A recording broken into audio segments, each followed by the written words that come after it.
좋은 아침입니다.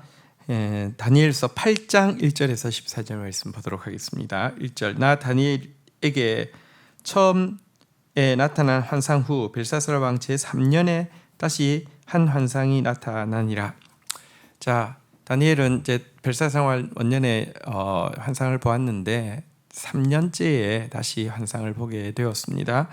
벨사살 왕 3년 때는 사실은 이제 그의 그 폭정이 정점에 달하고 있을 때로서 어떤 의미에서는 택한 백성인 이스라엘에게 유대 백성들에게 희망이 보이지 않는 때였을 것입니다. 하지만 여러분, 하나님께서 이때 분명한 빛을 보여주시고요, 내용을 보면 알겠지만 이미 이때에는 그가 지금 보고 있는 환상에는 바벨론이라는 나라 자체가 존재도 하지 않음을 보게 됩니다. 현재의 고통과 문제를 크게 보면 나를 삼킬 것처럼 보이지만 하나님의 관점에서 보면 사실 없는 거나 다름없는 문제일 경우도 많습니다. 2절부터 보겠습니다. 내가 환상을 보았는데 내가 그것을 볼 때에 내 몸이 엘람 지방 수산성에 있었고 내가 환상을 보기는 을레 강변에서이니라. 3절 내가 눈을 들어 본즉 강가에 두 뿔 가진 순양이 섰는데 그 두 뿔이 다 길었으며 그중 한 뿔은 다른 뿔보다 길었고 그 긴 것이 나중에 난 것이더라. 4절 내가 본즉 순양이 서쪽과 북쪽과 남쪽을 향하여 받으나 그것을 당할 짐승이 하나도 없고 그 손에서 구할 자가 없으므로 그것이 원하는 대로 행하여 강하여 졌더라. 자, 그는 환상 중에 장소를 이동하였어요. 엘람 지방 수산성의 을레 강변에서 이 환상을 보게 되었습니다. 이곳은 페르시아라는 제국의 중심지가 됩니다. 자, 거기에서 한 숫양을 보게 되었는데요. 뿔이 두 개인데 둘 다 길긴 긴데 다른 뿔이 더 길었습니다. 이게 나중에 난 뿔인데 더 길었습니다. 이것은 사실 페르시아 제국이 처음부터 메디아족과 퍼시아족의 연합국으로 시작을 했습니다. 처음에는 메디아가 더 세력이 컸는데요. 이후에는 퍼시아가 이제 더 큰 세력을 쥐게 됩니다. 지금 이 메디아가 쿠르드족이고요. 퍼시아가 지금 이제 이란을 이야기합니다. 어쨌든 그래서 이가 여기 보니까 서쪽과 북쪽과 남쪽을 향하였다 이렇게 이야기를 하고 있는데요. 이제 유럽을 향해서 그리고 이제 그 바벨론을 향해서 그리고 또 이제 이 이집트를 향해서 그러니까 온 세계를 향해서 이제 그의 세력이 이제 향하고 있었다 이런 의미가 될 것입니다. 자, 그런데 5절 한번 보겠습니다. 내가 생각할 때에 한 순염소가 서쪽에서부터 와서 온 지면에 두루 다니되 땅이 닿지 아니하였으며 그 염소의 두 눈 사이에는 현저한 뿔이 있더라.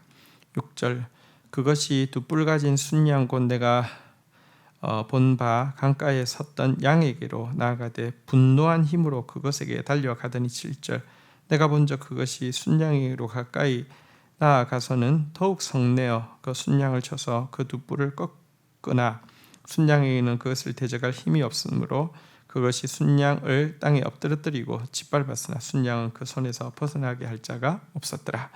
자, 그런데 여러분 서쪽에서 한 순염소가 나오게 되었습니다. 순염소의 두 눈 사이에는 현저한 뿔이 하나 있었습니다. 이것은 이제 알렉산더를 이야기합니다. 그리고 이 뿔 가진 순양이 이제 염소가 순양을 향해서 돌진을 해서 이 순염소가 짓밟히게 되었고 이제 복속되었다고 이야기하고 있는데 이것은 알렉산더의 이 동방 정벌을 이야기하고 있습니다.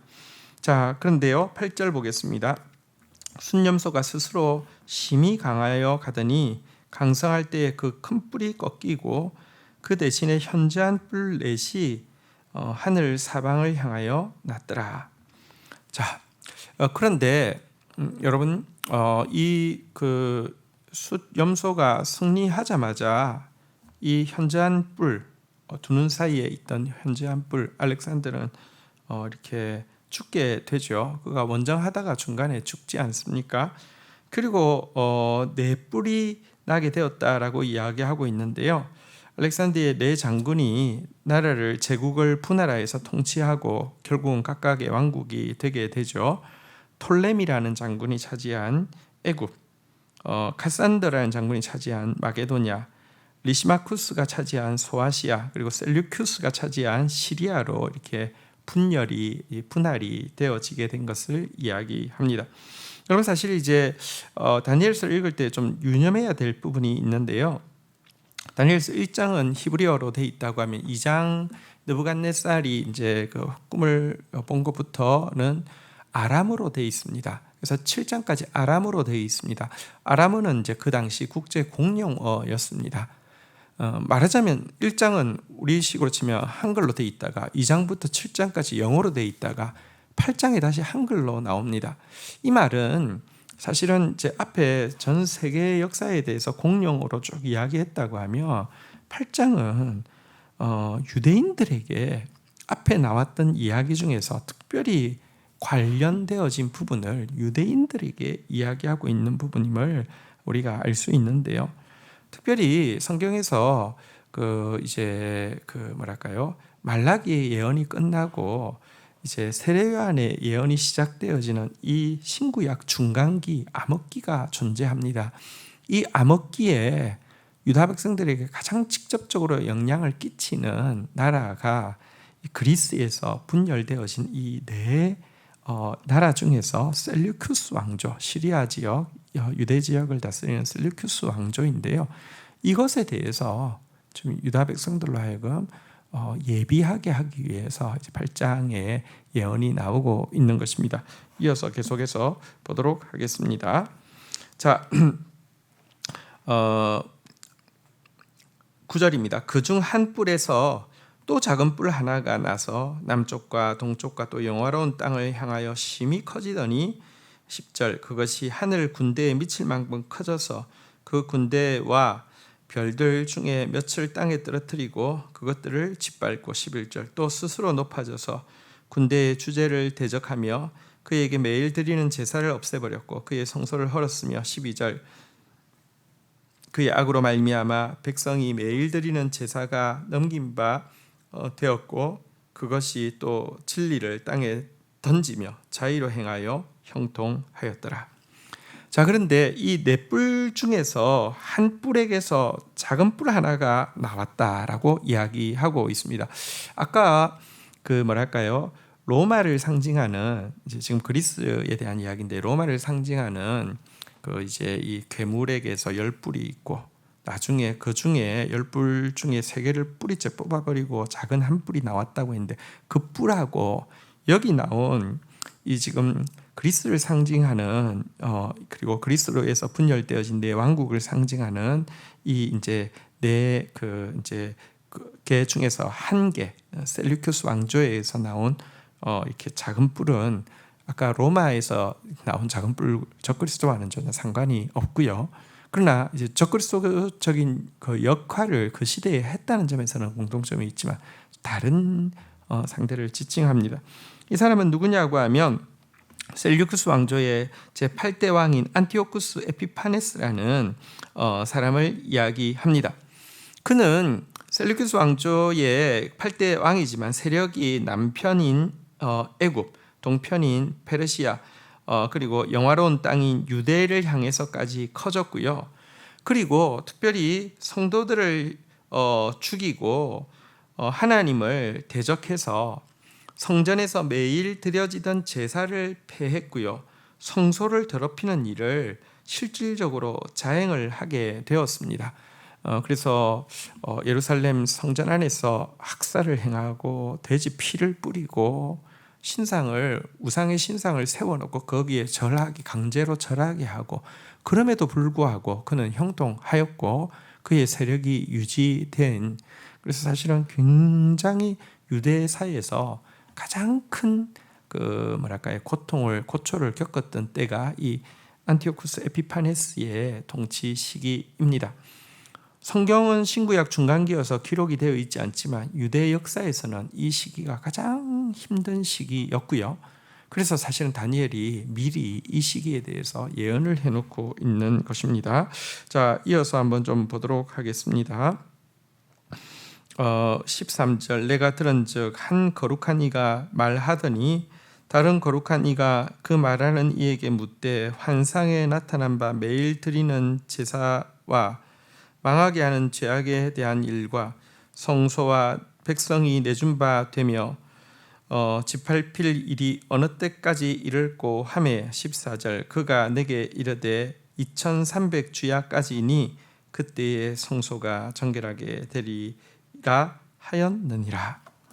자, 이 막 그 끔찍한 일을 보면서 거룩한 이들이, 그러니까 하늘의 천상의 존재들이 서로에게 이야기하고 있습니다. 이것이 언제까지 지속되어질 것인가에 대해서 물었습니다. 그러자 이야기합니다. 이것은 2300주야에 이를 것이다. 이렇게 이야기하고 있습니다. 2300주야란 대충 몇 년이 될까요? 360일이 이 1년 365일이 1년이지 않습니까? 그러면 이게 아마 대충 한 7년 정도의 시간이 될 것입니다. 꽤 긴 시간 동안 이 박해가 이어질 것이다라고 이야기하고, 하지만 그 이후에는 성전이 정결케 될 것이다 이렇게 이야기했는데요. 근데 여기서 우리가 한 가지 살필 필요가 있습니다. 안티오쿠스 에피파네스가 아무리 힘이 있다 하더라도 하나님의 성전을 더럽히고 모욕하고 하나님께 항상 드리는 제사를 폐하는데 왜 놔두십니까? 사실은요, 이것은 유다 백성들에게 책임이 있습니다. 마지막 선지자인 말라기는 보면 말라기서에 보면 하나님이 제발 성전에서 드리는 예배가 더 이상 드려지지 않도록 문을 닫아줄 사람이 일어나면 좋겠다라고 그런 사람을 찾는다라고 이야기하고 있습니다. 제사는 드려지고 있지만 제사의 참된 의미, 진실로 참회하고 마음을 겸손하게 하며 그리스도를 의지하며 그리고 긍휼을 행하게 되는 것과는 정반대로 종교적 의식으로, 그냥 귀찮은 종교적 의식으로 행하면서 그거 행했다는 것이 공로가 되어서 세상에서는 정말 이율배반적으로 악하게 살고 있는 이 제사에 대해서, 예배에 대해서 제발 이 예배를 폐할 자가 나왔으면 좋겠다라고 탄식하고 있는 하나님의 탄식이 구약의 마지막 책에 기록되어 있습니다. 이와 같은 악행이 결국 이와 같은 악인을 불러서 그와 같은 일을 하게 한 것입니다. 이런 점에서 사실은 악인도 그 시대에는 어떤 의미에서 그들이 감당해야 될 청소부의 사명을 감당하고 있는 것입니다. 그런데 언제 이 악이 끝나느냐? 성도들이 정결케 되고 참된 성도들, 말씀 가진 참된 성도들이, 말씀으로 살아내는 참된 성도들이 나타나게 되면 대적은 한순간에 사라지게 되어 있습니다. 그래서 성도에게 가장 치열한 전쟁은 진짜 예배자가 되느냐, 하나님을 역겹게 하는 가짜 예배자가 되느냐입니다. 우리가 진짜 예배자가 되기만 하면 하나님은 일하십니다. 주신 말씀 붙잡고 기도하며 나가도록 하겠습니다. 하나님, 신구약 중간기에 암흑의 시대를 살아갈 이스라엘 백성들을 위해서 다니엘로 하여금 구체적으로 또 예언하게 하신 본문을 접하게 됩니다. 하나님은 언제든지 우리의 나아갈 발의 등이 되시는 분이심을 다시 한번 확인합니다. 감사하고 찬양합니다. 하나님, 특별히 셀루쿠스 왕조 안티오쿠스 에피파네스에 의해서 성전이 더럽혀지고 항상 드려지는 예배가 폐하게 되어지고 성도들이 학살을 당하게 되는 이 일에 대해서 예언해 놓았지만 또 이것이 2300주야가 지속될 것이라는 예언이 있지만 그 원인이 무엇인지를 다시 한번 우리가 살피게 되었습니다. 하나님, 우리가 정말 하나님 기뻐 받으실 예배를 드리는 자가 되어야지, 하나님을 역겹게 할 예배자가 되어서는 정말 이 무시무시한 심판을 자초하는 것임을 잊지 않게 하여 주옵소서. 오늘날 한국교회에서 드려지는 예배가 정말 하나님으로 하여금 제발 성전문을 닫아줄 악인을 찾게 만드는 그런 예배가 될까 심히 두렵습니다. 이런 시대라 할지라도 다니엘에게 이 환상을 보여주신 것처럼 이런 시대라 할지라도 정말 하나님께서 빛을 보여주는 그런 성도, 그런 교회 되어질 수 있도록 우리에게 은혜를 더하여 주시기를 간절히 간구하고 소원합니다. 참된 예배자로, 하나님 찾으시는 참된 예배자로 세워지는 이 가장 치열한 싸움에서 승리하는 저와 우리 교회 되어지도록 인도하여 주옵소서. 예수님의 이름으로 기도 올립니다. 아멘.